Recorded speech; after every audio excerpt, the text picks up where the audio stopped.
ମୁଖ୍ୟମନ୍ତ୍ରୀ ହେବା ଲୋକ ନାହାନ୍ତି ଆଜ୍ଞା। ହଁ ପାଣ୍ଡିଆନ ହବ ଏବେ। ମୁଖ୍ୟମନ୍ତ୍ରୀ ହଁ ବୋଲେ କେମିତି ତାକୁ କରେଇବେ? ବିକିଦେବ ଇଏ? ବି ସରକାର ନିକଟ କଲାଣି ନା।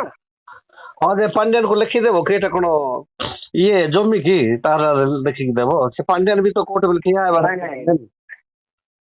ନାଇଁ ଲେଖିତ ଦେବ ନାହିଁ ଚାଉ ଯେ ଯେତେ ଦୂର ଆଶା କରାହଉଛି ଏଟା ଏମିତି ହିଁ ହବ ବୋଲି ଭାବୁଛୁ ଆମେ କେତେଟା ଲୋକ। କେମିତି ହେବ?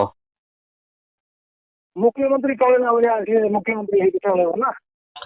ଏବେ ସେ ଆଉ ଏକ୍ସେସ ଭେରିଫାଇଡ କହୁଛନ୍ତି ଯଦି ଏକ୍ସେସ ହେଲା ବୋଲି କହିଲେ ଏବେ ହାଇକୋର୍ଟ ହେବ, କୋର୍ଟରେ ବିଚାର ହେବ, କେମିତି କଣ ହେବ କେତେ କଥା ଅଛି ନାଇଁ କି ସେଟା ଗୋଟେ ଚାନ୍ସ ଦେବେ କି ସେମିତି ତା ରୁଲ ଅନୁସାରେ ହେବାର ଅଛି ନା। ଏବେ ଯେମିତି ମମତା ବାନାର୍ଜୀ ହାରିଲା ପରେ ଆଉ 6 ମାସ ନିଜେ ଚଲେଇଲା ପରେ ଆଉ ଜଣକୁ ତୁ ଛାଡେ ଏମଏଲ ଟା ମୁଁ ଠିଆ ହେବି ତାପରେ ମୁଖ୍ୟମନ୍ତ୍ରୀ ହେବି ବୋଲି କରିକି ତାକୁ ଭଲ୍ୟୁଣ୍ଟ ରିଟାୟାର୍ଡ କରିକି ଆଉ ଜଣକୁ ସିଆସନ ଛଡେଇକି ବାଇ ଇଲେକ୍ସନ କଲା ତାପରେ ଏମିତି ହେଲା ଯେମିତି ଆଉ ଯଦି ସେ ପାଣ୍ଡିଆନ ହେବ ବୋଲି କହିଲେ ନିଜେ ଏମଏଲ ହେବାର ଅଛି ନା ଖାଲି ଗୋଟେ ହେବେ କି କିଏ?